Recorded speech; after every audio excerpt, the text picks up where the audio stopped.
तो आइए हम लोग ऑप्टिक्स स्टार्ट करते हैं। ये ऑप्टिक्स का हम लोगों का पहला क्लास है, जिसमें हम लोग एक उस टर्म के साथ डील करने जा रहे हैं जो आप लोगों ने 10th क्लास में भी पहले पढ़ा होगा। Optics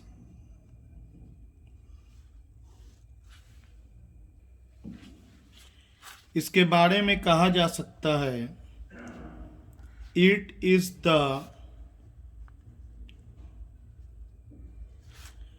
branch of physics that deals with the nature, production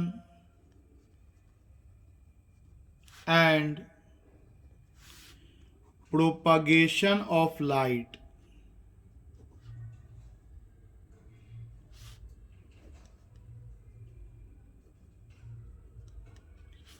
optics physics का वो ब्रांच है जिसमें हम लोग लाइट के नेचर को, उसके प्रोडक्शन को और उसके प्रोपगेशन के बारे में सीखते हैं।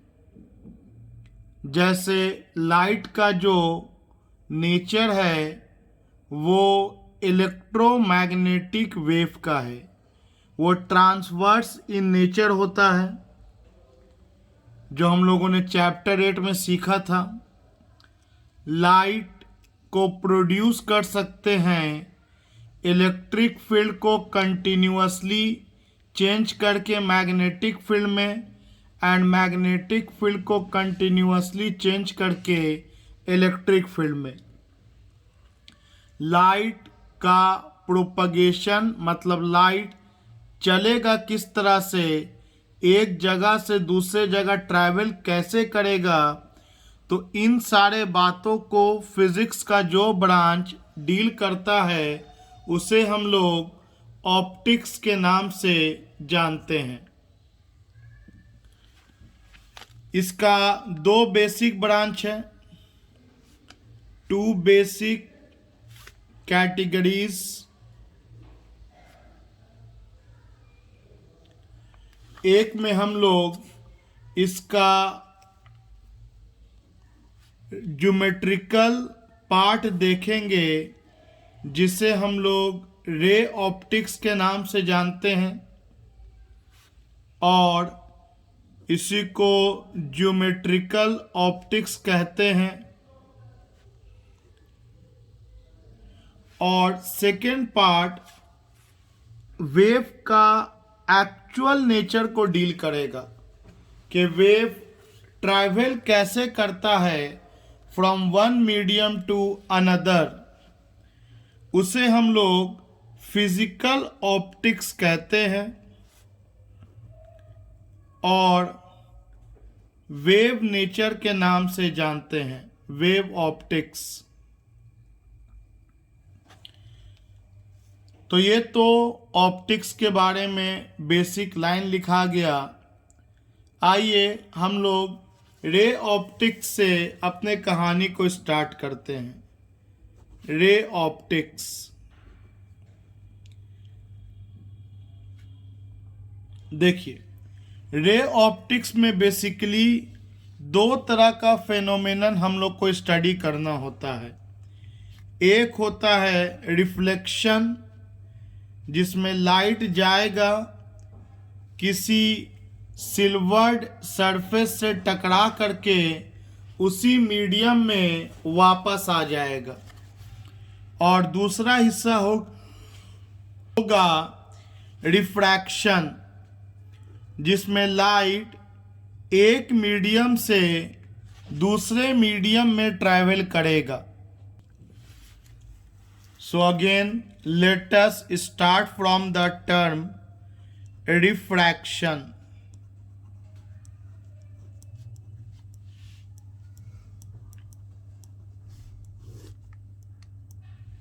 देखिए, जब लाइट एक मीडियम से दूसरे मीडियम में ट्रैवल करेगा ऑब्लिकली, तो लाइट अपने रास्ते को चेंज कर देता है। एज फॉर एग्जाम्पल, मान लीजिए कि ये नीचे पानी है जो कि ज़्यादा डेंस होता है एज कंपैरिजन टू एयर। ऊपर में रेयरर मीडियम है, कम घना मीडियम, और उसके बाद नीचे में डेंसर मीडियम है। तो लाइट जब ऑब्लिकली तिरछा गिरता है, इंसिडेंट होता है, इसे हम लोग इंसिडेंट रे कहते हैं। और जिस पॉइंट पर ये गिरा, इसे हम लोग पॉइंट ऑफ इंसिडेंस कहते हैं।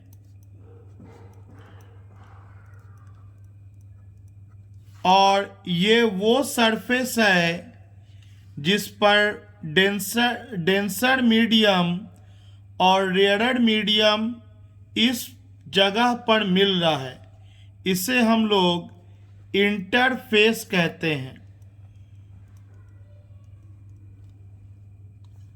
तो लाइट जब ऑब्लिकली इंटरफेस पर गिरा, इसके बाद हम लोग एक परपेंडिकुलर ड्रॉ करते हैं इस इंटरफेस पर, जिसे हम लोग नॉर्मल के नाम से जानेंगे।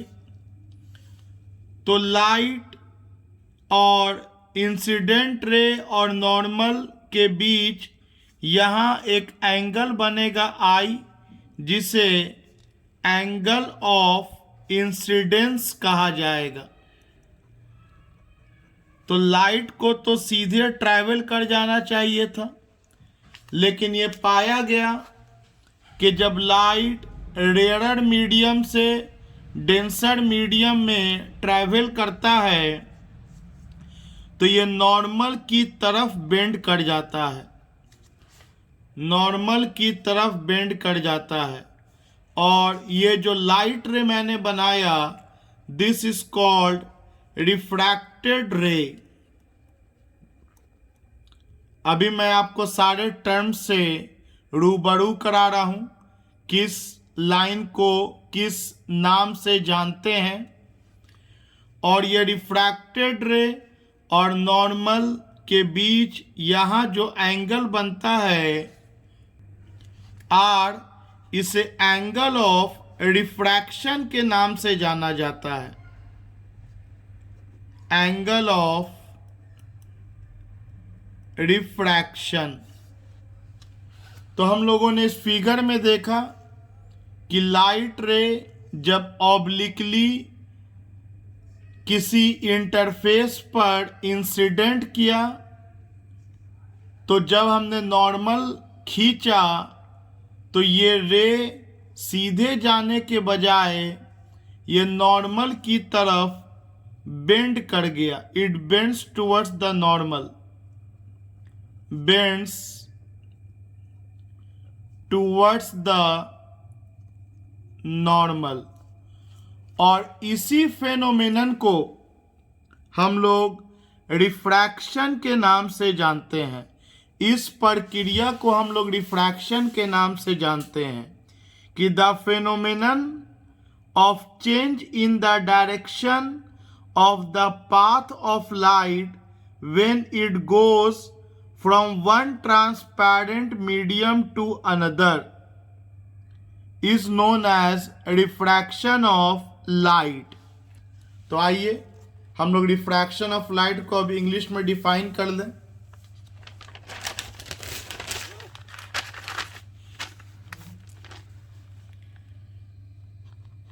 The phenomenon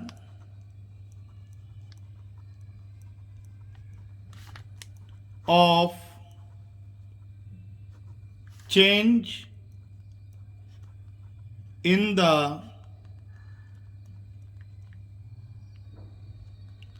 direction of the path of light when it travels from one transparent medium to another is called refraction of light.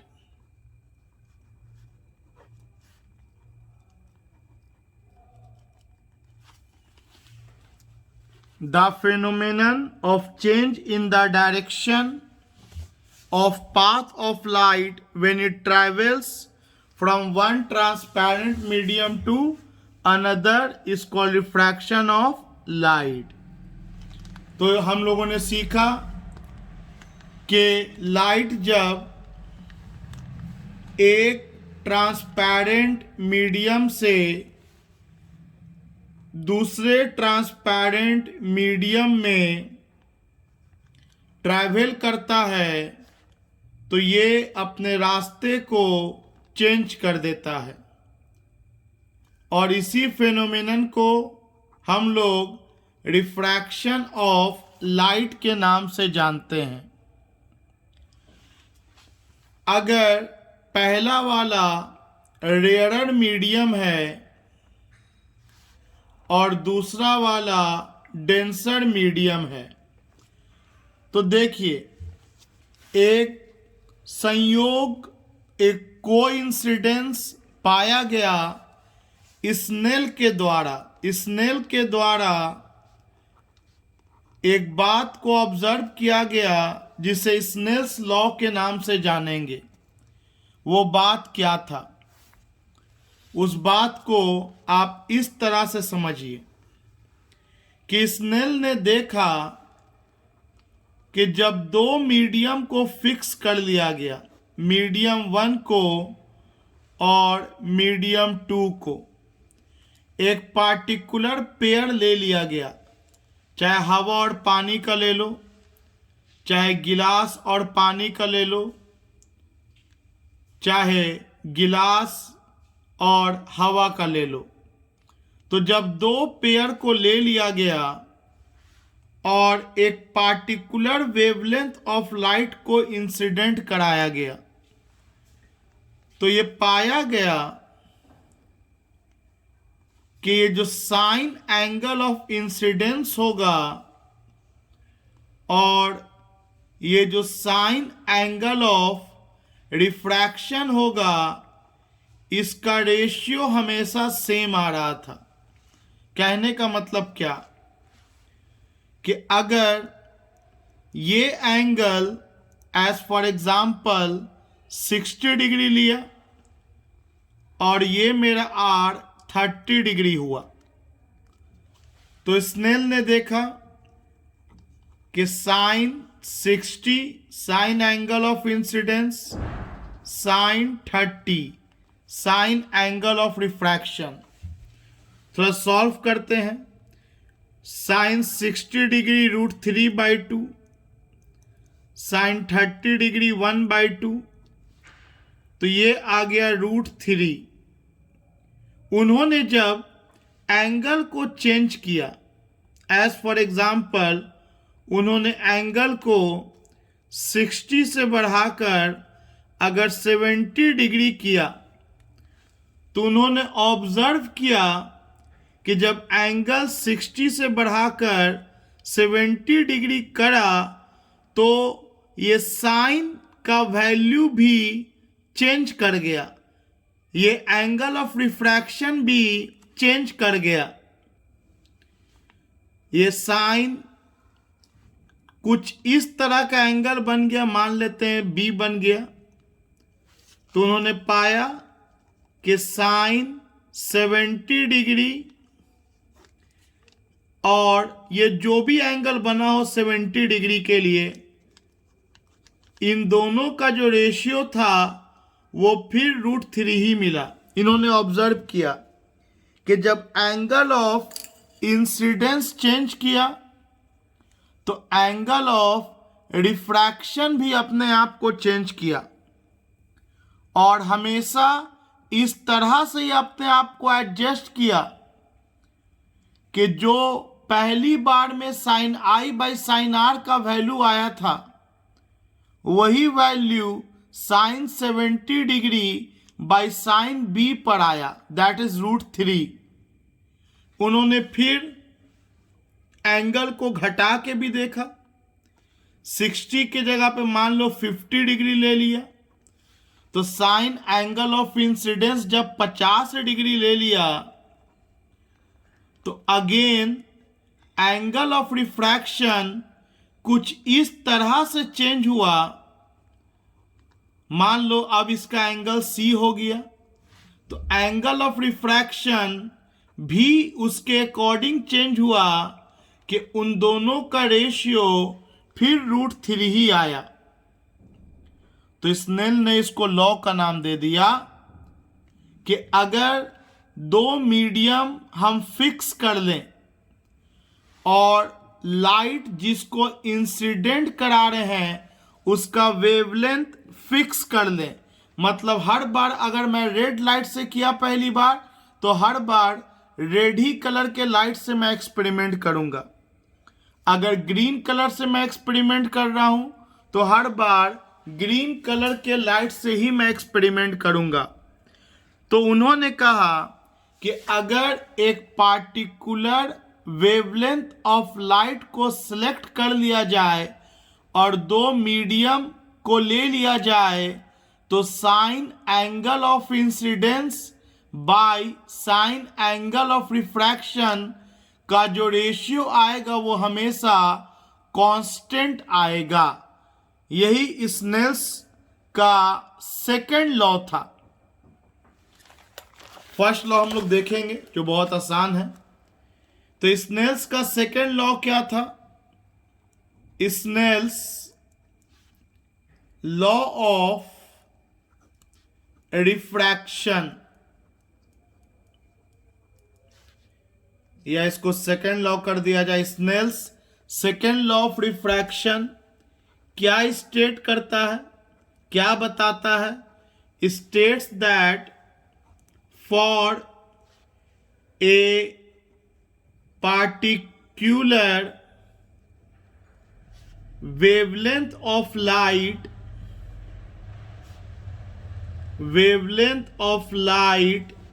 and for particular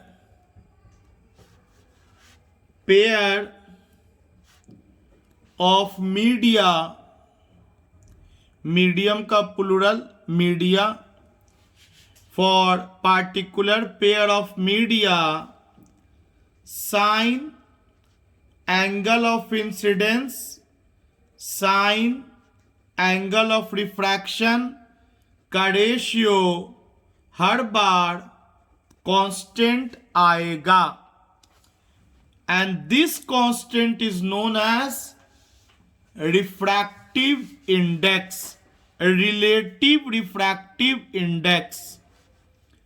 This constant is known as relative refractive index of second medium with respect to first medium।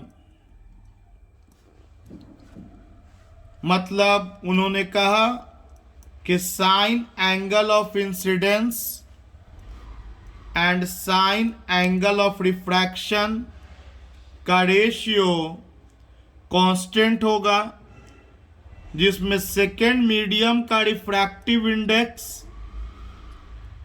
Equal by first medium का refractive index के बराबर होगा।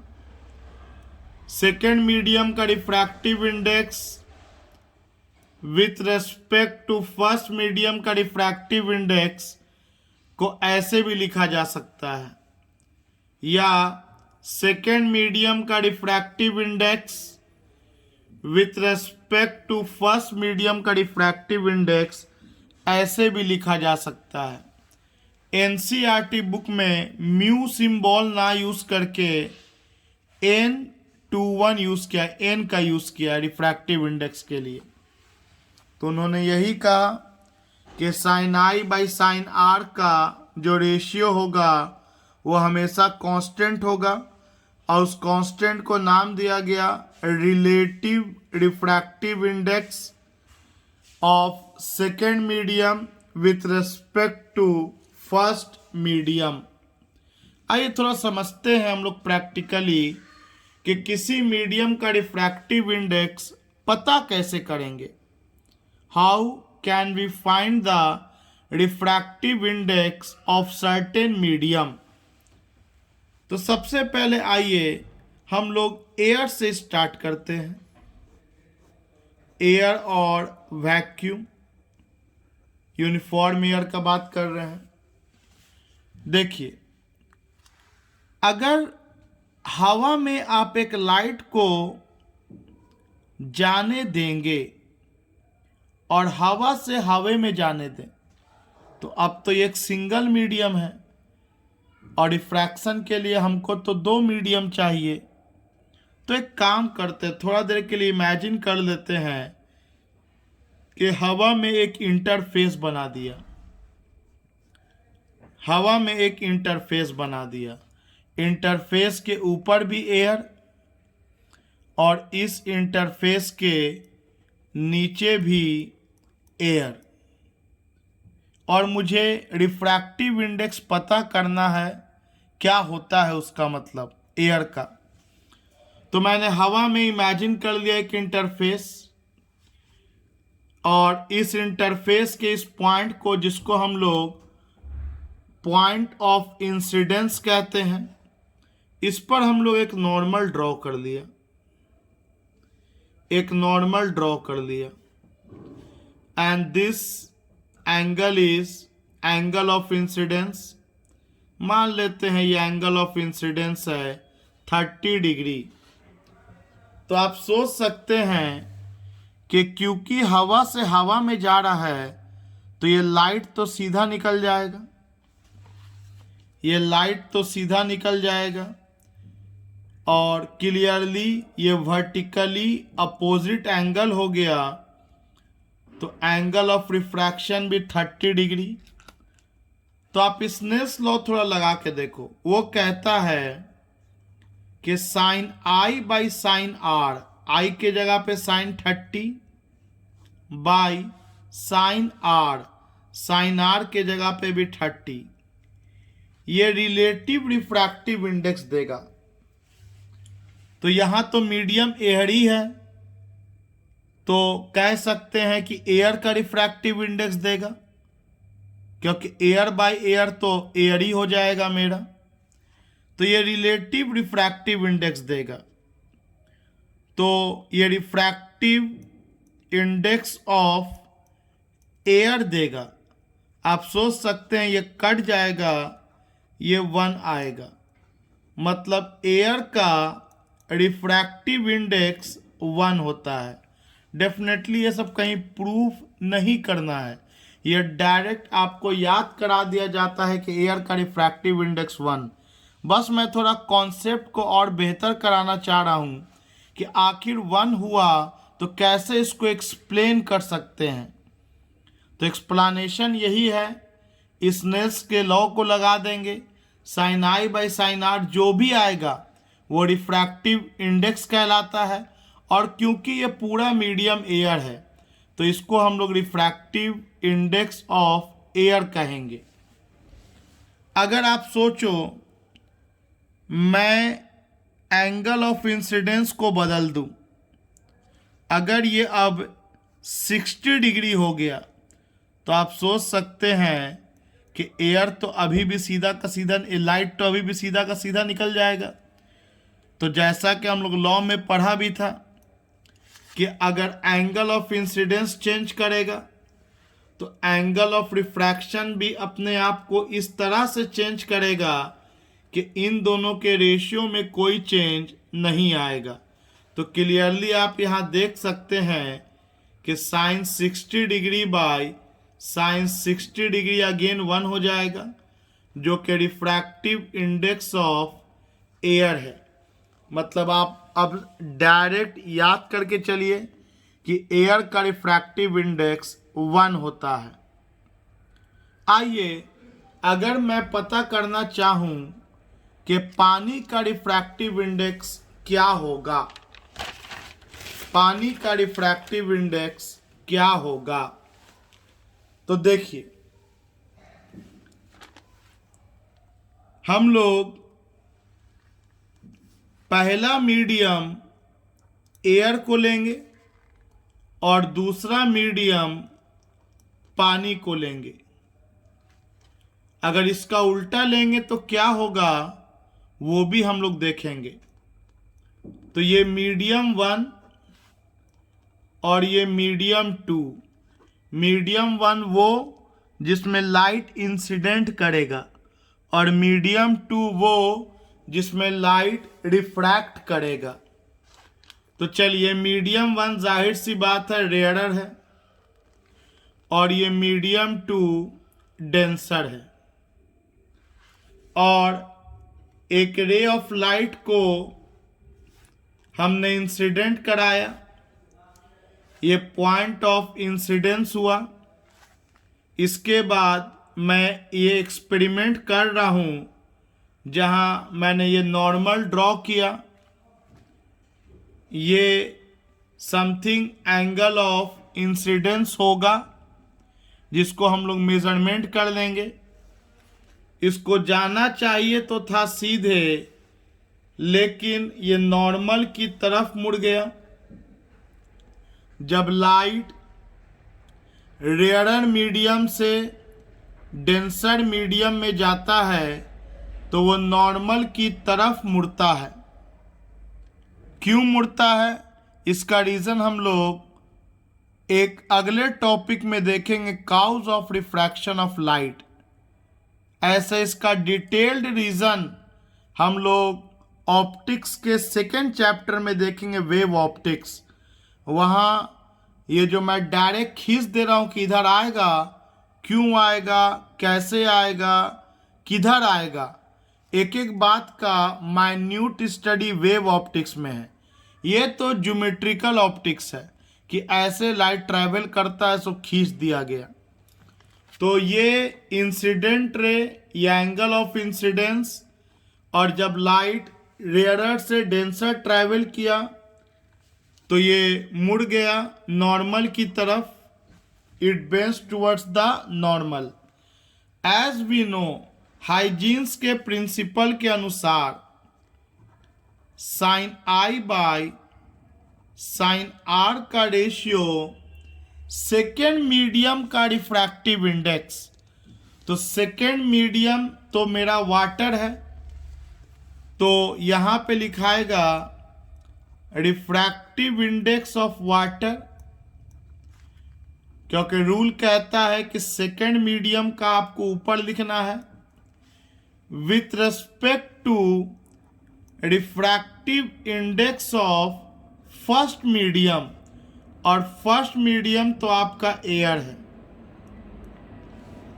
और ये पाया गया कि जब sine I by sine R किया गया पानी के लिए, तो इसका रेशियो 1.33 आया।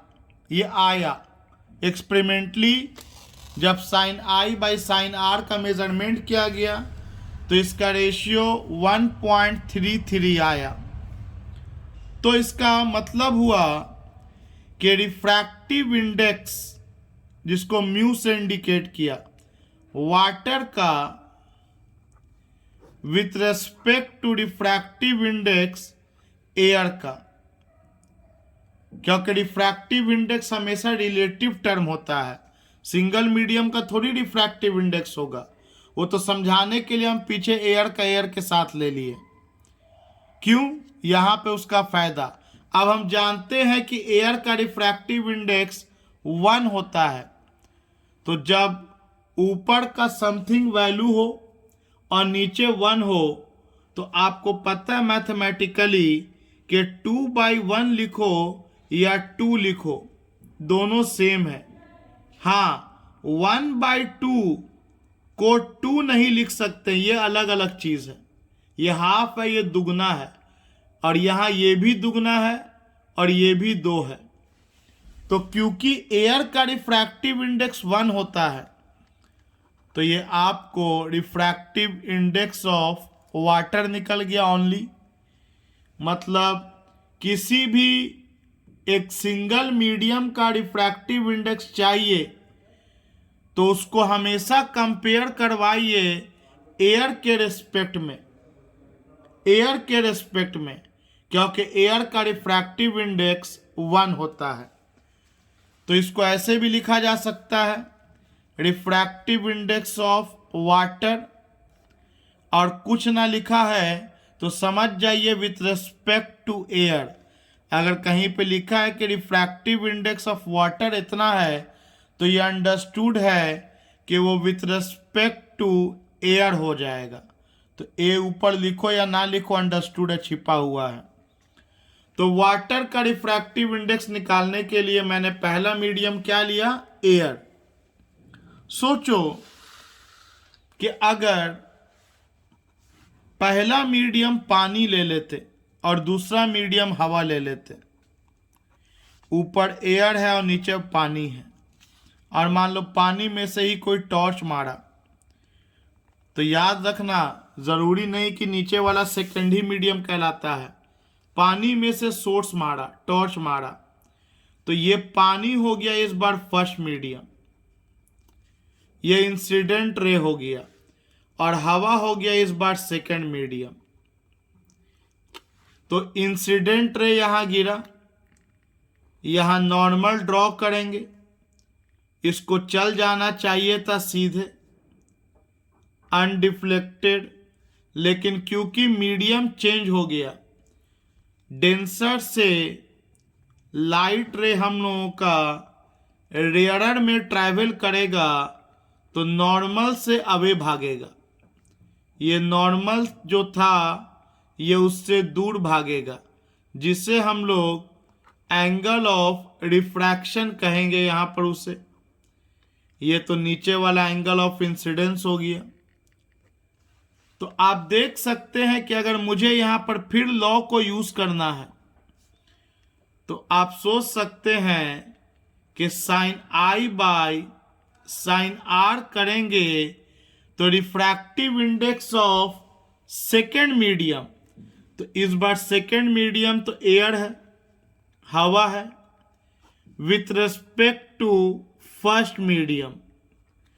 तो इस बार जो भी आंसर आएगा sine I by sine are का, जो भी आए, जाहिर सी बात है जो आंसर आएगा वो रिफ्रैक्टिव इंडेक्स ऑफ वाटर नहीं देगा, क्योंकि इस बार वाटर तो नीचे है।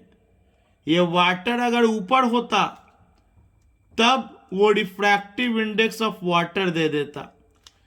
आप बना बिल्कुल सकते हो, अब इसको उलट दो, उलट दोगे तो रिफ्रैक्टिव इंडेक्स ऑफ वाटर बन जाएगा।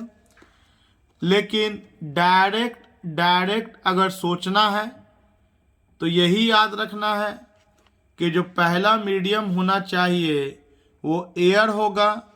तो ये अंडरस्टूड है कि नीचे अगर 1 से डिवाइड करेंगे तो जो न्यूमरेटर होगा उसका रिफ्रैक्टिव इंडेक्स डायरेक्ट निकल जाएगा।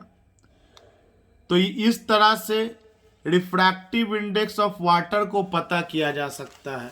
सिमिलरली अगर आपको रिफ्रैक्टिव इंडेक्स ऑफ गिलास चाहिए तो आपको पहला मीडियम एयर लेना होगा, वहां से लाइट को इंसिडेंट करना होगा, एंगल ऑफ रिफ्रैक्शन गिलास में नापना होगा, और उन दोनों का जो रेशियो होगा वो refractive index of glass with respect to air देगा।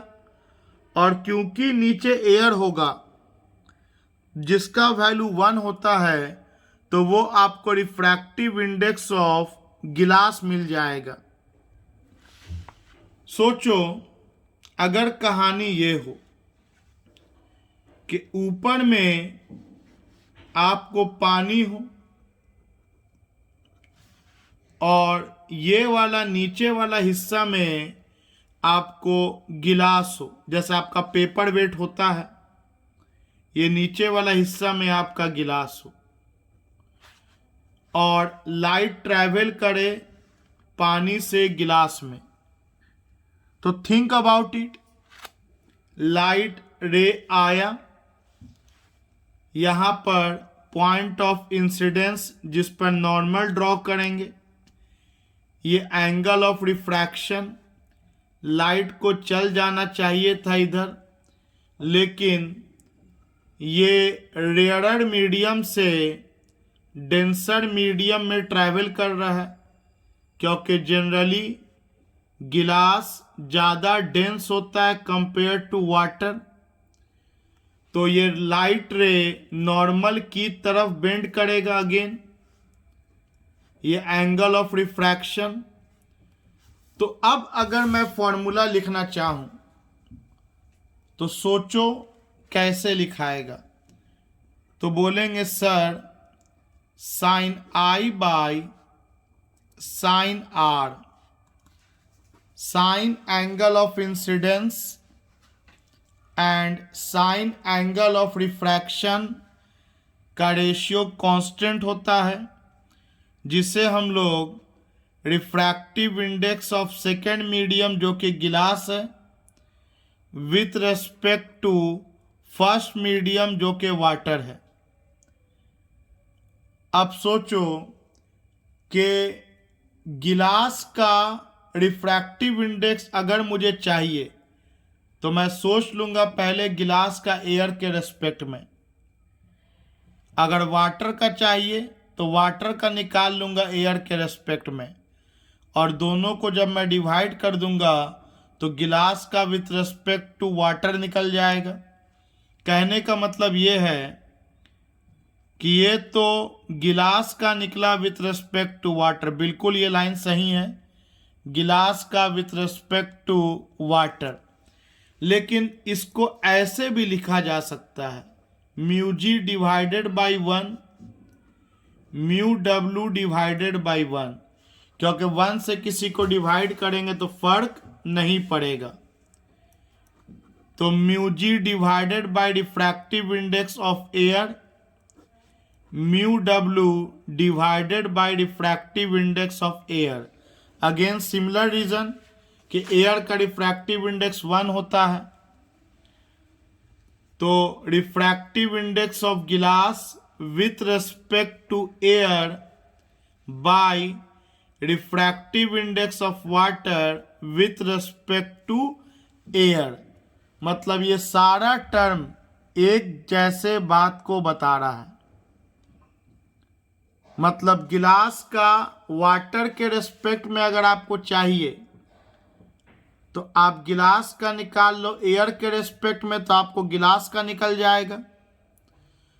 आप वाटर का निकाल लो एयर के रेस्पेक्ट में तो आपको सिंपली वाटर का निकल जाएगा।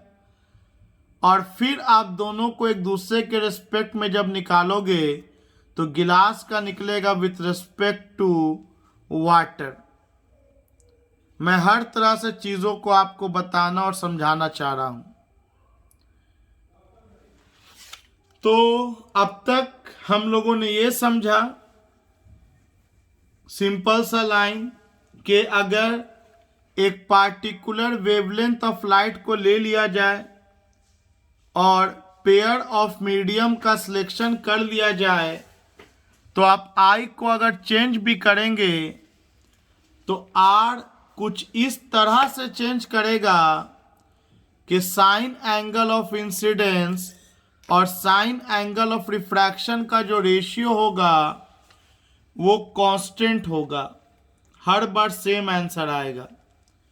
और इसी कांस्टेंट को कहा जाता है refractive index of second medium with respect to the first medium. चलिए अब हम लोग लॉ ऑफ रिफ्रैक्शन को लिख लेते हैं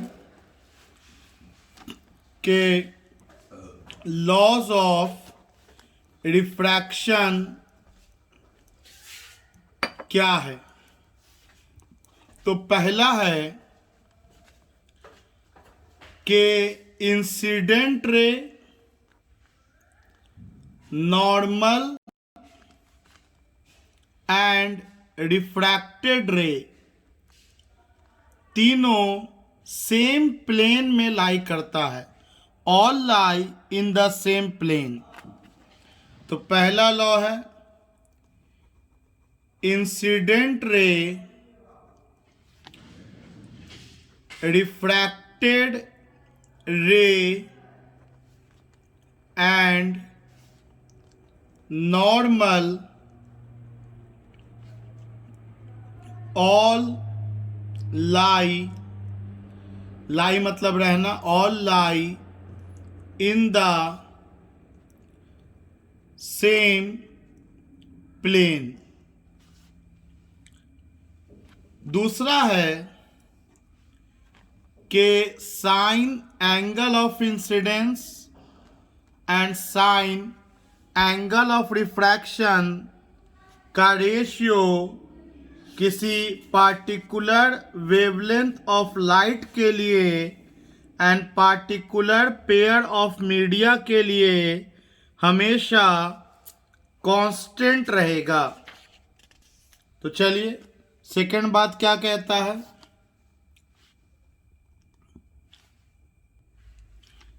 the ratio of sine, SIN sine angle of incidence to the sine angle of refraction of a particular wavelength of light, ये particular wavelength of light हम लोग समझेंगे थोड़ा देर में ऐसा क्यों लिखते हैं। For particular wavelength of light for given pair of media remains constant, known as relative refractive index of second medium with respect to the first medium, that is sin I by sin R का ratio refractive index of second medium to the refractive index of first medium, जिसको ऐसे भी लिख सकते हैं, ये जो होगा वो अनचेंज रहेगा, कांस्टेंट रहेगा। और ये बात यहाँ से समझ में आ जानी चाहिए कि रिफ्रैक्टिव इंडेक्स ऑफ एयर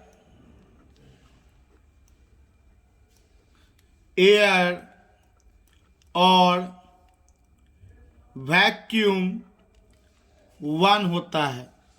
इसलिए मुझे अगर किसी मीडियम का रिफ्रैक्टिव इंडेक्स निकालना है इंडिविजुअली, तो उसको हम लोग विथ रेस्पेक्ट टू एयर लेंगे, और एयर जो होना चाहिए वो मेरा फर्स्ट मीडियम होना चाहिए। तो अगर एक सिंगल मीडियम का रिफ्रैक्टिव इंडेक्स निकालना है तो पहला मीडियम एयर होना चाहिए और तब इसे एब्सोल्यूट रिफ्रैक्टिव इंडेक्स कहा जाता है। और अगर फर्स्ट मीडियम एयर ना हो तो रिलेटिव रिफ्रैक्टिव इंडेक्स कहा जाता है। तो मैंने अभी अभी एक टर्म इंट्रोड्यूस किया, एब्सोल्यूट रिफ्रैक्टिव इंडेक्स।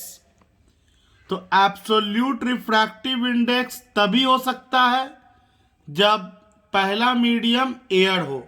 जैसा कि आप लोग मेरे समझाए गए बातों को अगर आप देखोगे तो ये जो मैंने पानी और हवा का बात किया, ये रिफ्रैक्टिव इंडेक्स ऑफ पानी दे देगा ओनली।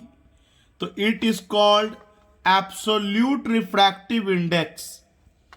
और जब मैंने गिलास और पानी का बात किया तो यहाँ ना गिलास का रिफ्रैक्टिव इंडेक्स 1 होगा ना पानी का, तो ये आपको रिलेटिव रिफ्रैक्टिव इंडेक्स देगा। और आप रिलेटिव रिफ्रैक्टिव इंडेक्स तभी निकाल सकते हैं जब आप लोगों ने इंडिविजुअली दोनों मीडियम का अलग अलग एयर के साथ कंपेयर करके वैल्यू निकाल लिया हो। तब हम लोग आसानी से रिलेटिव रिफ्रैक्टिव इंडेक्स निकाल सकते हैं किसी मीडियम का। तो अभी अभी रिलेटिव रिफ्रैक्टिव इंडेक्स जो कि स्नेल्स लॉ में दिया गया था, विली बोर्ड स्नेल ने इस लॉ को दिया था। ये जो सेकेंड लॉ है given by Willebrord Snell, तो इसको स्नेल्स लॉ ऑफ रिफ्रैक्शन भी कहते हैं। तो अभी अभी हम लोगों ने दो टर्म को डिफरेंशिएट किया, एक रिलेटिव रिफ्रैक्टिव इंडेक्स और दूसरा रिफ्रैक्टिव इंडेक्स।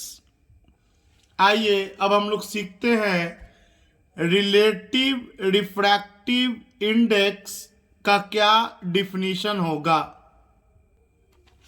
इसके लिए आपको मैं फिर से लाइट के एक प्रॉपर्टी के बारे में याद दिला दूं कि लाइट ट्रांसवर्स नेचर का होता है और इस तरह से लाइट का प्रोपागेशन होता है। इस तरह से लाइट प्रोपागेट करता है इन ऑल पॉसिबल डायरेक्शंस। तो ये एक चक्कर मारने में जितना समय लगाया लाइट, वी ऑल नो कि इसे टाइम पीरियड कहते हैं, denoted by capital T. Light जिस स्पीड से मीडियम में ट्रैवल करेगा that is v, speed of light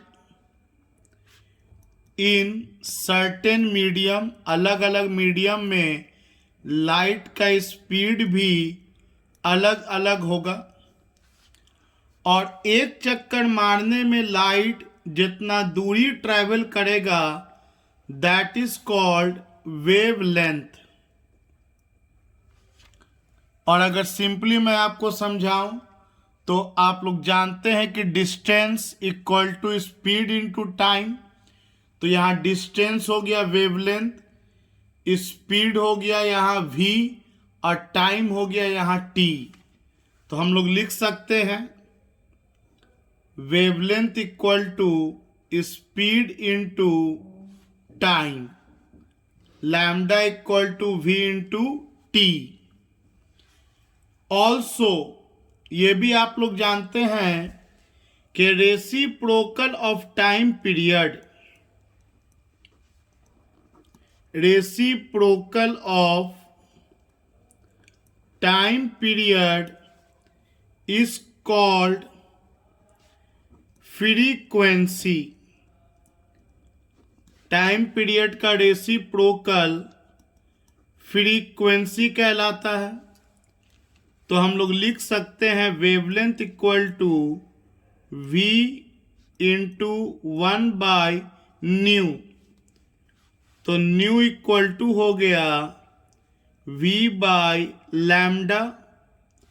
और एक बात जानिए, अलग अलग मीडियम में लाइट का स्पीड अलग अलग होता है, लाइट का वेवलेंथ भी चेंज करेगा, और ये दोनों इस तरह से चेंज करेगा कि लाइट का फ्रीक्वेंसी कभी नहीं बदलेगा।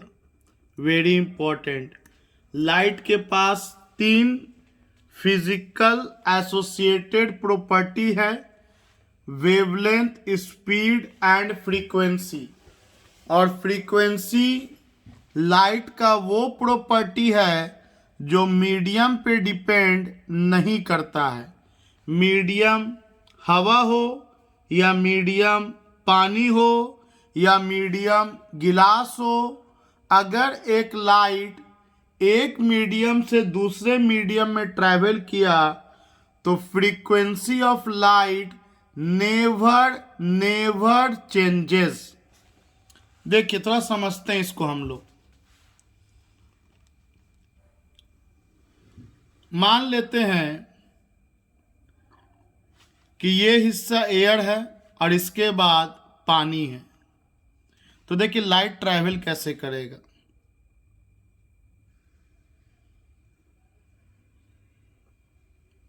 मान लेते हैं यहां 1 सेकंड बीत गया, तो 1 सेकंड में ये कितना चक्कर मारा? ये हुआ 1 और ये हुआ 2।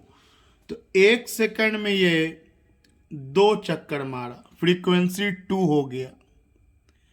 नंबर ऑफ रेवोल्यूशन पर सेकेंड को हम सब फ्रीक्वेंसी बोलते हैं, 1 सेकंड में जितना चक्कर मारे। तो ये फ्रीक्वेंसी हवा में हो गया 2, और हवा में इसका स्पीड हम लोग c के नाम से जानते हैं, speed of light in air और वैक्यूम। और इसका ये वेवलेंथ हो गया लैम्डा। ये सब एयर में है, ये सब एयर में है। एयर में जो इसका स्पीड हो गया v1 वो c हो गया। जब लाइट पानी में जाएगा तो आप सोचो, पानी में लाइट का स्पीड तो घट जाएगा, स्लो हो जाएगा लाइट।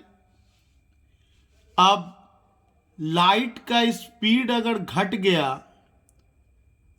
तो वेवलेंथ को भी उसी रेशियो में घटना होगा, ताकि फ्रीक्वेंसी वही के वही मेंटेन रहे। ये लाइट का प्रॉपर्टी है।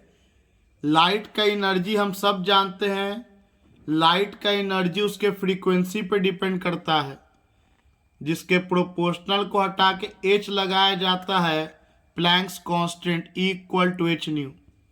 और लाइट का फ्रीक्वेंसी और एनर्जी दोनों ही मीडियम पे डिपेंड नहीं करता है। तो खैर, हम जब हवा में थे तो स्पीड ज़्यादा था तो वेवलेंथ भी ज़्यादा रहेगा, और जब पानी में चल गया तो स्पीड अगर घट गया तो वेवलेंथ को भी तो घटना पड़ेगा ना, ताकि दोनों का रेशियो अगेन 2 का 2 आए। तो पानी में जो लाइट है वो इतना लंबा लंबा चक्कर नहीं लेगा, चक्कर तो लेगा लेकिन उसका वेवलेंथ जो है वो छोटा हो जाएगा। ये वेवलेंथ आ गया लाइट का पानी में, ये पानी में वेवलेंथ हो गया लाइट का। और आप लेकिन देख सकते हैं कि 1 सेकंड के बाद चक्कर तो भाई 2 ही मारा, चाहे वो हवा में हो या पानी में हो। हाँ, हवा में और पानी में अंतर किस में दिख रहा है? तो स्पीड में और वेवलेंथ में। जब लाइट का स्पीड घटेगा तो उसका वेवलेंथ भी घटेगा। आप देख सकते हैं कि मैंने थोड़ा छोटा ड्रॉ किया है और ये थोड़ा बड़ा ड्रॉ है। तो मैं आपको इस पेज में यही समझाना चाहा कि लाइट ट्रैवल करता है इस तरह से, ये ट्रांसवर्स इन नेचर होता है, ट्रांसवर्स इन नेचर होता है। जिसमें पार्टिकल का जो वाइब्रेशन होगा उसके प्रोपगेशन के परपेंडिकुलर होगा। लाइट पार्टिकल ऐसे वाइब्रेट करेगा और जो एनर्जी जाएगा वो इस तरह से एनर्जी ट्रैवल करेगा। वेव है क्या? Wave is nothing but it is a form of energy.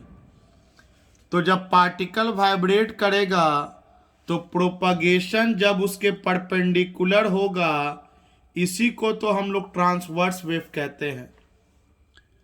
तो लाइट एक ट्रांसवर्स वेव है जिसमें हम देख पा रहे हैं कि एक चक्कर मारने के दौरान ये जो दूरी तय किया वो वेवलेंथ, जो समय लिया वो टाइम पीरियड, और जिस स्पीड से चल रहा है वो v, और distance equal to speed into time. तो wavelength equal to speed of light into time period, और टाइम पीरियड का रेसिप्रोकल फ्रीक्वेंसी होता है। और लाइट का जो फ्रीक्वेंसी है ये वो प्रॉपर्टी है which is independent of medium. For particular light frequency of light not changes from medium to medium। कहने का मतलब हिंदी में है कि अगर एक पार्टिकुलर लाइट का सिलेक्शन कर लिया, ग्रीन का या ब्लू का या रेड का, किसी पार्टिकुलर लाइट का सिलेक्शन कर लिया तो वो किसी मीडियम पे डिपेंड नहीं करेगा, किसी मीडियम में भी जाए फ्रीक्वेंसी वही रहे। और लाइट अगर रेयरर मीडियम से डेंसर मीडियम में जाएगा तो इस बात को ऑब्जेक्टिव के तौर पे याद रखें कि लाइट का फ्रीक्वेंसी तो नहीं बदलेगा, लेकिन लाइट का स्पीड घटेगा, और स्पीड घटेगा तो वेवलेंथ भी घटेगा, ताकि स्पीड और वेवलेंथ का जो रेशियो है उसमें कोई चेंज ना आए। आइए अब हम लोग रिलेटिव रिफ्रैक्टिव इंडेक्स को समझते हैं। तो जैसा कि मैंने बोला कि रिलेटिव रिफ्रैक्टिव इंडेक्स का मतलब होता है ये मीडियम 1 में लाइट है और ये मीडियम 2 में लाइट ट्रैवल करेगा। ये एंगल ऑफ इंसिडेंस जाना चाहिए था, सीधा मुड़ गया। अगर ये रेयरर से डेंसर में ट्रैवल कर रहा है तो नॉर्मल की तरफ बेंड कर गया लाइट। तो ये पहला मीडियम का रिफ्रैक्टिव इंडेक्स और ये दूसरा मीडियम का, और पहला मीडियम में लाइट का स्पीड v1 है और दूसरा मीडियम में लाइट का स्पीड v2 है। तो रिलेटिव रिफ्रैक्टिव इंडेक्स को डिफाइन करेंगे कि refractive index of second medium with respect to first medium equal to होगा sine angle of incidence of first medium to the sine angle of refraction of second medium, और ये equal to होगा। एक बात और पाया गया, वेरी इंपॉर्टेंट, यहाँ पे एक बात बोल रहा हूं जो इसको रिलेट करेगा कॉज ऑफ रिफ्रैक्शन से। एक बात और पाया गया स्नेल के द्वारा कि साइन एंगल ऑफ इंसिडेंस और साइन एंगल ऑफ रिफ्रैक्शन का जो रेशियो था वो पहला मीडियम में लाइट का स्पीड और दूसरा मीडियम में लाइट के स्पीड के रेशियो के बराबर था। ये पाया गया कि पहला मीडियम में जो लाइट का स्पीड होगा और दूसरा मीडियम में जो लाइट का स्पीड होगा, इन दोनों का जो रेशियो होगा वही इक्वल होगा sine I by sine are के, और जो इक्वल होता है refractive index of second medium with respect to the first medium. तो हम लोग रिलेटिव रिफ्रैक्टिव इंडेक्स को डिफाइन कैसे कर सकते हैं? We can define relative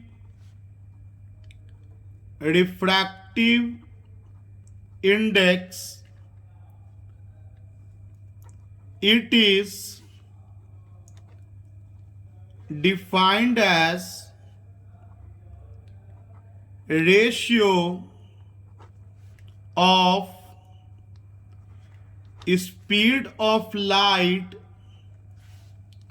in first medium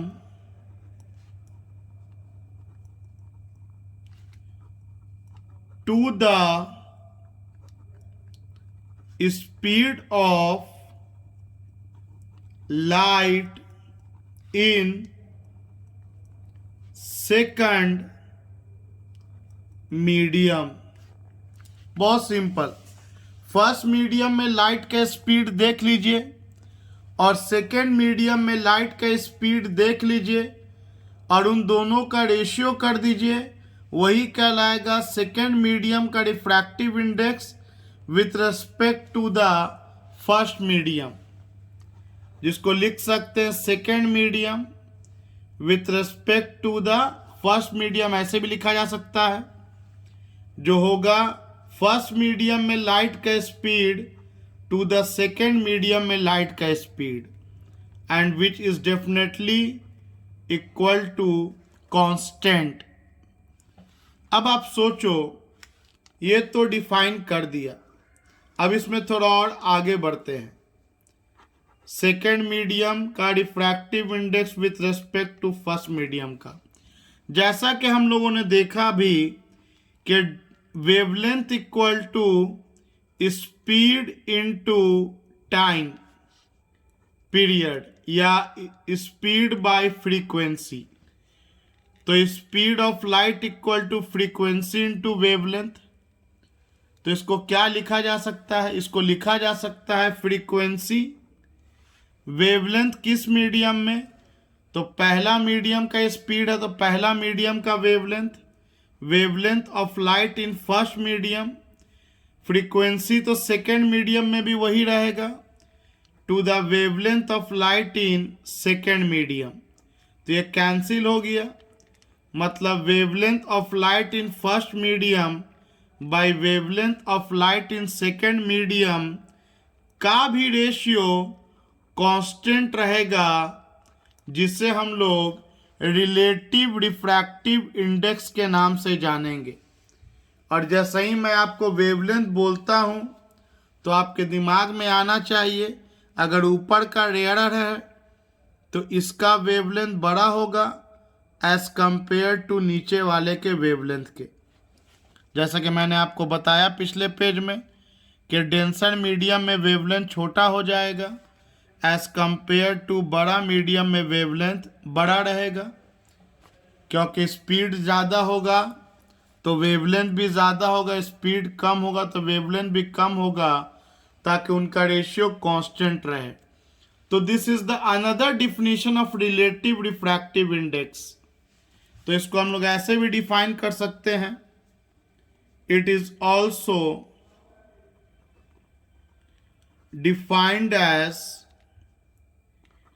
ratio of wavelength of light in first medium to the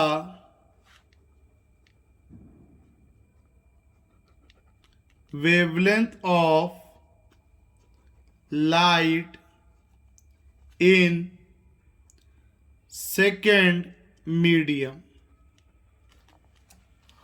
इन सारे topics को पढ़ने का ये तरीका बिल्कुल नहीं है कि आप सिर्फ वीडियो को देखते और सुनते जाएं, बल्कि हर बार जब आप मेरे मुंह से निकले हुए बातों को सुने तो फिर आप सोचें कि व्हाट आई एम सेइंग, कि कौन सा फर्स्ट मीडियम है, कौन सा सेकंड मीडियम है।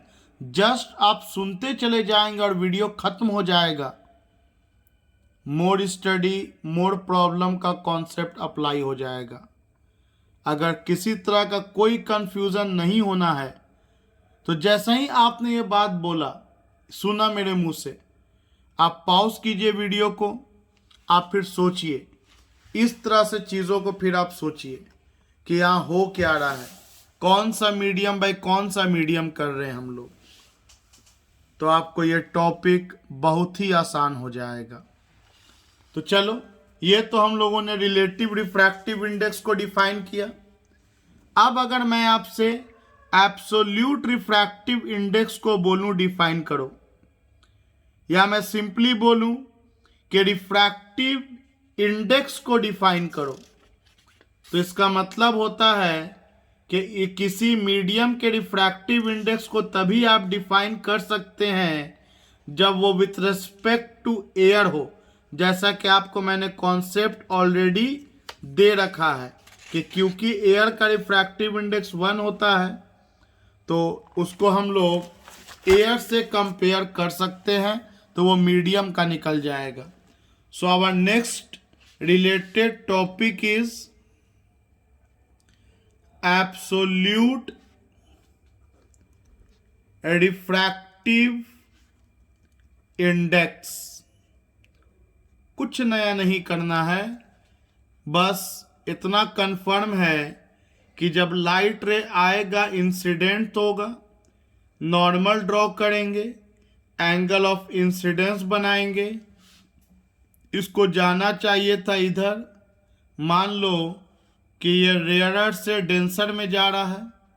कंफर्म है कि इस बार पहला मीडियम आपका एयर होगा ही होगा, और आपका सेकेंड मीडियम जो भी ले लो, गिलास ले लो, पानी ले लो, whatever you can take denser medium.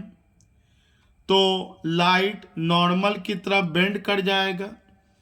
Air में अब इसका स्पीड जो v लिखते थे उसको रिप्लेस करेगा c, क्योंकि एयर में लाइट का स्पीड हम लोगों को पता है 3 × 10⁸ मीटर पर सेकेंड, और इस मीडियम में लाइट का स्पीड v लिख देंगे।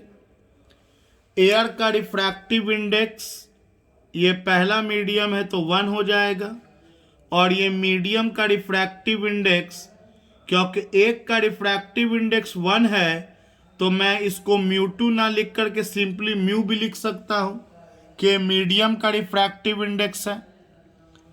तो हम लोग कैसे डिफाइन करेंगे? अभी अभी हम लोगों ने रिलेटिव को डिफाइन किया था सिमिलरली, क्या कि refractive index of second medium with respect to the first medium. तो refractive index of second medium by first medium. तो वही कहानी, स्पीड ऑफ लाइट पहला मीडियम का बाय स्पीड ऑफ लाइट दूसरा मीडियम का। इस पे सेट करके सोचो, तो सेकेंड मीडियम का रिफ्रैक्टिव इंडेक्स तो म्यू, और फर्स्ट मीडियम का रिफ्रैक्टिव इंडेक्स तो 1, क्योंकि एयर है तो म्यू बाय 1 को म्यू छोड़ दो। फर्स्ट मीडियम का वेलोसिटी ऑफ लाइट हो जाएगा इन वैक्यूम c, और उसी लाइट का स्पीड मीडियम में v। तो this is the definition for absolute refractive index, कि it is the ratio of speed of light in vacuum to the speed of light in that medium. और definitely ये sine I by sine are के बराबर होगा, जो कि constant पाया जाएगा स्नेल्स लॉ के अनुसार। तो रिफ्रैक्टिव इंडेक्स को डिफाइन कैसे कर सकते हैं हम लोग एब्सोल्यूट को? तो बोलेंगे absolute refractive index of a medium can be defined as the ratio of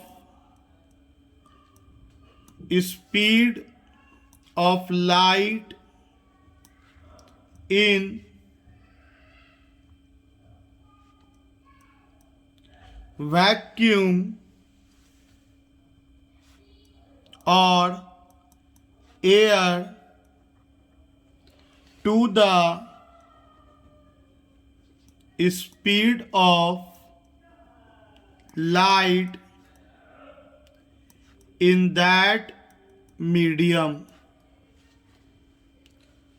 light का स्पीड एयर में देख लीजिए और फिर लाइट का स्पीड उस मीडियम में देख लीजिए और उन दोनों के स्पीड के रेशियो को निकाल लीजिए तो वो इस मीडियम का रिफ्रैक्टिव इंडेक्स बता देगा। तो this is absolute refractive index. अगर वेवलेंथ के टर्म में डिफाइन करें फिर तो आप सोच सकते हैं स्पीड का फॉर्मूला होता है वेवलेंथ इनटू फ्रीक्वेंसी। तो वेवलेंथ एयर में और इनटू फ्रीक्वेंसी तो भैया मीडियम इंडिपेंडेंट होता है बाय वेवलेंथ उस मीडियम में इनटू फ्रीक्वेंसी। तो रिफ्रैक्टिव इंडेक्स हो गया wavelength of light in air to the wavelength of light in that medium के भी रेशियो को एब्सोल्यूट रिफ्रैक्टिव इंडेक्स कहेंगे। आप याद कीजिए मैंने जब आपको सेकेंड लॉ बता रहा था तो मैं हर बार लिख रहा था कि रिफ्रैक्टिव इंडेक्स में for a particular wavelength of light को लेना है। ऐसा नहीं कि इस मीडियम में एक बार ग्रीन लाइट से एक्सपेरिमेंट किया और एक बार रेड लाइट से। अगर आप एक बार ग्रीन लाइट से एक्सपेरिमेंट करोगे और sine I by sine r निकालोगे कोई कांस्टेंट आएगा।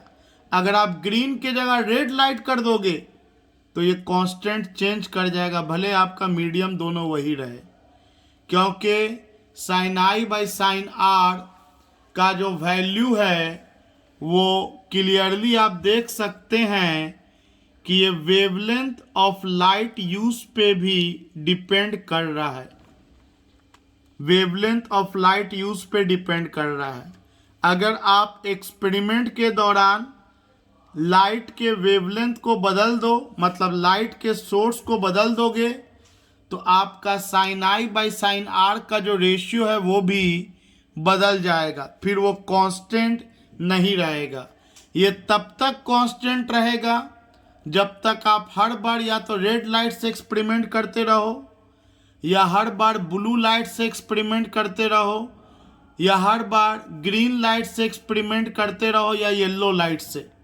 हर बार एक पार्टिकुलर लाइट का जब लोगे वेवलेंथ तब जो आपका रेशियो है वो हमेशा कांस्टेंट आएगा।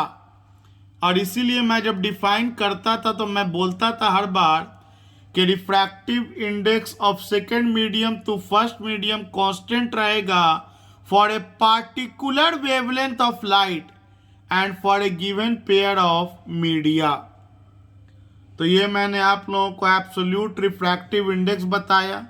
मतलब सिंपल लैंग्वेज में एक सिंगल मीडियम का रिफ्रैक्टिव इंडेक्स निकालने के लिए सिखाया गया। आइए अब हम लोग एक सिंपल फॉर्मूला बेस न्यूमेरिकल देख लेते हैं।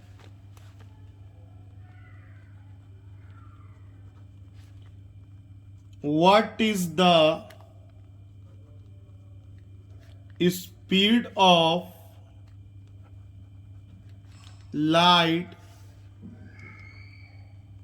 in medium having refractive index 1.5। तो सवाल बहुत सिंपल है कि लाइट का स्पीड बताना है एक मीडियम में जिसका रिफ्रैक्टिव इंडेक्स 1.5 है। जैसा कि आप क्लियरली देख सकते हैं कि सिंगल मीडियम का बात किया है। इसका मतलब है कि आपको फर्स्ट मीडियम एयर लेना है। It must be air as first medium. तो चलो मान लो यही वो सेकेंड मीडियम है और इसका refractive index according to question 1.5 दिया है। इसका मतलब फर्स्ट मीडियम ज़रूर एयर रहा होगा। तो ये लाइट आएगा, इंसिडेंट करेगा, नॉर्मल ड्रॉ करेंगे, एंगल ऑफ इंसिडेंस होगा और एंगल ऑफ रिफ्रैक्शन होगा। एयर में स्पीड c और मीडियम में स्पीड v। और हम लोग अब फॉर्मूला जानते हैं कि रिफ्रैक्टिव इंडेक्स ऑफ मीडियम होता है speed of light in air और vacuum to the speed of light in that medium. तो क्वेश्चन में इस मीडियम का रिफ्रैक्टिव इंडेक्स 1.5 दे रखा है और एयर का स्पीड वैक्यूम में 3 × 10⁸ मीटर पर सेकेंड और हम लोगों से ये स्पीड पूछा गया था। तो क्लियरली v = हो जाएगा 3 × 10⁸ डिवाइडेड बाय 1.5, 2 बार में जाएगा। तो आंसर इज 2 × 10⁸ मीटर पर सेकेंड। अब हम लोग इतना जो पढ़ें, अब इसका सबसे एक इम्पॉर्टेंट हिस्सा सीखते हैं, काउज ऑफ रिफ्रैक्शन। आखिर ये लाइट बेंड क्यों कर रहा है? What is the cause of refraction? तो देखिए, जो अब तक बताया गया उसी से रिलेट होगा ये। अब मान लीजिए कि पहला मीडियम रेयरर है और दूसरा मीडियम डेंसर है। तो लाइट आया, ये एंगल ऑफ इंसिडेंस हुआ, ये नॉर्मल हुआ। अब ये रेयरर के तरफ ये जो लाइट है ये नॉर्मल की तरफ जाएगा या नॉर्मल से अवे जाएगा, मुझे नहीं पता। ये मुझे एक्सप्लेन करना है इस बार कि किधर जाएगा लाइट, किधर बेंड करेगा। एक्सप्लेन करना है क्या कारण है इसके बेंड होने का। तो देखिए, एक बात तो कंफर्म है कि फर्स्ट मीडियम में अगर स्पीड v1, सेकेंड मीडियम में स्पीड v2। आप स्पीड के बारे में सोचिए कि सेकेंड मीडियम का स्पीड ज़्यादा होगा या फर्स्ट मीडियम का, ये आपको सोचना है। तो बहुत कॉमन सेंस से कोई भी बता सकता है कि जब डेंसर मीडियम होगा, ज़्यादा घना होगा, मॉलिक्यूल्स क्लोज होगा, तो लाइट का स्पीड डिक्रीज कर जाएगा। इसका मतलब क्लियरली इस फिगर में v2 छोटा होगा कंपैरिजन टू v1, या आप ऐसे भी बोल सकते हैं v1 बड़ा होगा v2 से। और फ्रॉम स्नेल्स लॉ हम लोग क्या जानते हैं? स्नेल्स लॉ ऑफ रिफ्रैक्शन से क्या जानते हैं? तो हम लोग जानते हैं कि sine angle of incidence, sine angle of refraction equal to होता है सेकेंड मीडियम का refractive index by first medium का रिफ्रैक्टिव इंडेक्स, सेकेंड मीडियम का बाय फर्स्ट मीडियम का, जिसको μ21 लिखा जाता है। और ये पाया गया कि फर्स्ट मीडियम का स्पीड बाय सेकेंड मीडियम के स्पीड ऑफ लाइट के बराबर होता है और ये पूरा वैल्यू कांस्टेंट होता है। ये स्पीड वाला टर्म यहाँ आया और ये स्पीड वाले टर्म को हम लोग प्रूफ करेंगे हाइजीन्स प्रिंसिपल में, जो कि वेव ऑप्टिक्स चैप्टर में। यहाँ प्रूफ नहीं करना है, ये लॉ दिया गया कि sine I by sine are का जो रेशियो होगा वो speed of light in first medium by speed of light in second medium के बराबर होगा। अब आप सोचो कि ऊपर वाले का वैल्यू ज़्यादा है या नीचे वाले का, ये आप सोचो। तो आप साफ साफ देख पा रहे हैं कि ऊपर वाले का स्पीड ज़्यादा है कंपैरिजन टू नीचे वाले की स्पीड से। इसका मतलब ये हुआ कि न्यूमरेटर बड़ा है डिनोमिनेटर से, मतलब कि जो आंसर आएगा वो एक से बड़ा आएगा।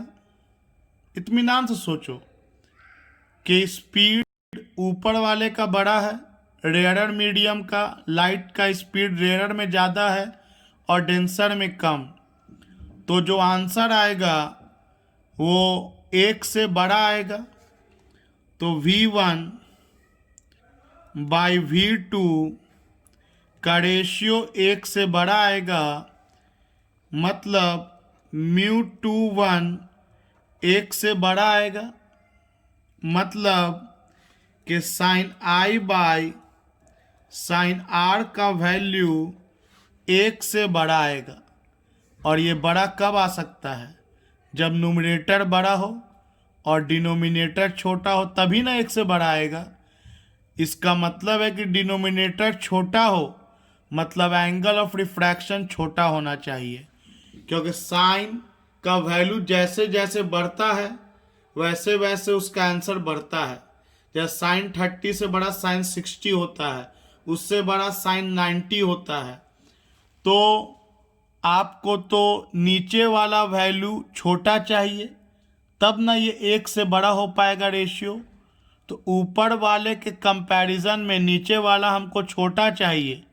तो आप सोचो, लाइट अगर आया और अगर सीधा निकल जाता तब तो ये आई बराबर होता, और क्लियरली मुझे आई बड़ा चाहिए, आर के कंपैरिजन में आई बड़ा चाहिए, तब ना ये एक से बड़ा हो पाएगा।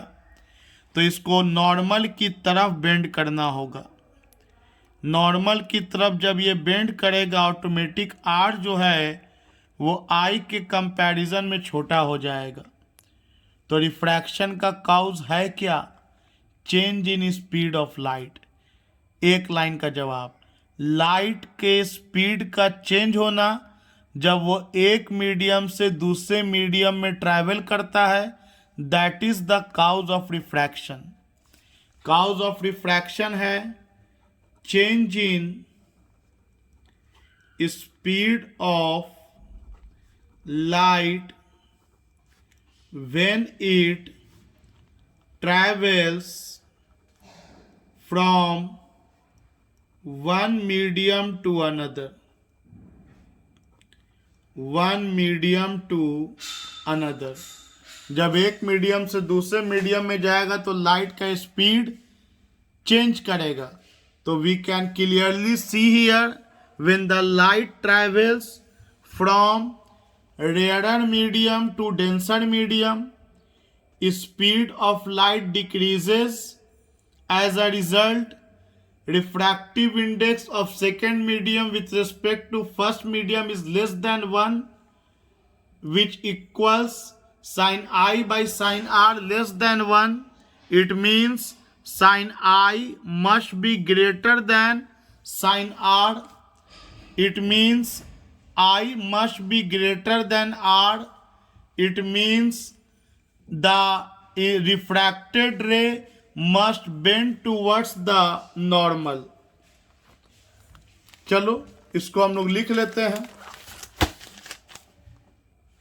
When light travels from optically rarer medium to optically denser medium, then V1 greater than V2, hence refractive index of second medium with respect to first medium greater than 1। जो मैंने यहाँ लैंग्वेज लिखा उसको अभी थोड़ा देर पहले मैंने इसके बैक पेज में हिंदी में समझाया। आप लैंग्वेज को पॉज करना और सोचना कि क्या लिखा है। Greater than 1, therefore sin I greater than sin R or I greater than R, it means when ray of light goes from rarer medium to denser medium, it bends towards the normal. It bends towards the normal as the refracted angle must be small, क्योंकि refracted angle को तो छोटा होना है तो ये normal की तरफ बेंड करना चाहिए। अब इसका जस्ट रिवर्स आप सोच लो ना अपने से। जितना बात मैंने बोला पॉज करके पूरे बात को सोच लो कि अगर लाइट ट्रैवल करे डेंसर टू रेयर तो क्या होगा। Just build your own concept now. तो चलो इस बार पहला मीडियम आपका डेंसर है और आपका सेकेंड मीडियम रेयरर है। यह एंगल ऑफ इंसिडेंस लाइट को तो ऐसे चला जाना चाहिए था, light travels in straight line, लेकिन क्या होगा। तो इसके लिए हम लोग स्पीड को पकड़ेंगे एज आई सेड। तो पहला मीडियम का स्पीड v1 और दूसरा मीडियम का स्पीड v2। लाइट का स्पीड पहला मीडियम में v1, दूसरा मीडियम में v2। जहाँ तक फ्रीक्वेंसी का बात है तो ये तो भैया अनचेंज है, वेवलेंथ भी चेंज करेगा। सेकंड मीडियम का वेवलेंथ ज़्यादा होगा, रेयरर है, स्पीड बढ़ेगा वेवलेंथ बढ़ेगा। खैर, तो आप सोचो स्नेल्स लॉ के अनुसार हम लोग क्या जानते हैं। Again the same process. हम सब जानते हैं कि sine I by sine r refractive index of second medium rarer है इस बार, with respect to first medium denser है जो। तो refractive index of second medium with respect to first medium which can be written like this equal to होगा speed of light in first medium to the speed of light in second medium. अब आप सोचो कि v1 बड़ा है या v2 बड़ा है। तो ये तो रेयरर मीडियम है, रेयरर में जाहिर सी बात है कि लाइट का स्पीड बढ़ जाएगा, मतलब क्लियरली इस बार v2 बड़ा है। इस बार डिनोमिनेटर बड़ा है और डिनोमिनेटर बड़ा होने के कारण आपका जो आंसर है वो 1 से छोटा आएगा। मेरे बाबू 2 को अगर किसी बड़ा वैल्यू से डिवाइड कर देंगे 3 से 4 से कुछ भी से, तो ये डेफिनेटली है कि 0 पॉइंट समथिंग आएगा, मतलब लेस देन 1 आएगा।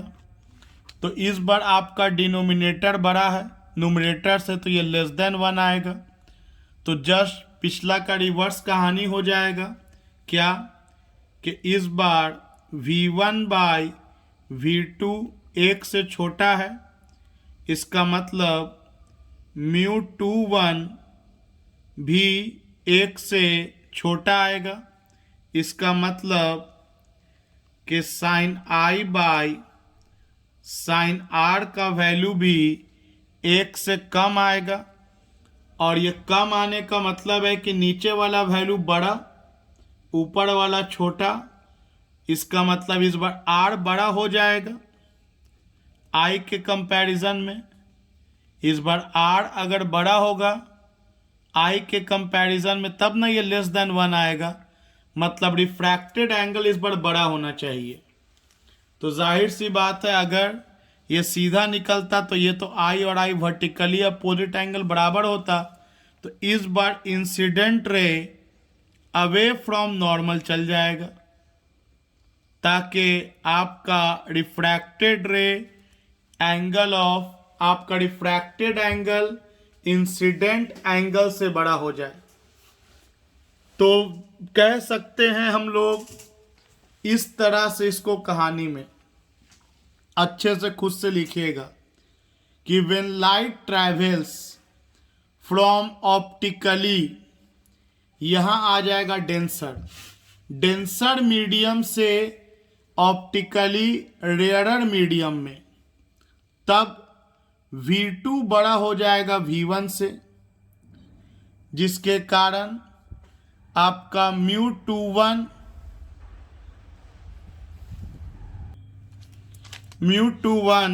छोटा हो जाएगा 1 से, और साइन आई छोटा हो जाएगा साइन आर से, और आई छोटा हो जाएगा आर से। इसका मतलब when ray of light goes from denser medium to rarer medium, it bends away from the normal। वो तो लैंग्वेज है जो आपको याद करके एग्जाम में लिखना है। कहानी तो आपका यही था जो मैंने आपको सिखाया और समझाया। तो मोर और लेस इस वीडियो में सब कुछ वही पढ़ाया मैंने जो आप लोगों ने 10th में एक बार पढ़ा होगा, लेकिन मैं मान के चल रहा हूँ कि आप 10th में बहुत बेहतर कुछ नहीं सीख पाए अगर, तो let us start from zero. तो ये एक इंट्रोडक्शन पार्ट था, रिफ्रैक्टिव इंडेक्स एक लैंग्वेज था, रिफ्रैक्शन का सबसे इम्पोर्टेंट पार्ट। इसके बाद इसी लैंग्वेज से हम लोग बात करेंगे अगले वीडियोस से। तो मेक इट वेरी श्योर कि इस वीडियो के सारे बात को समझ के और लिख के आप रिवाइज करके याद रखें।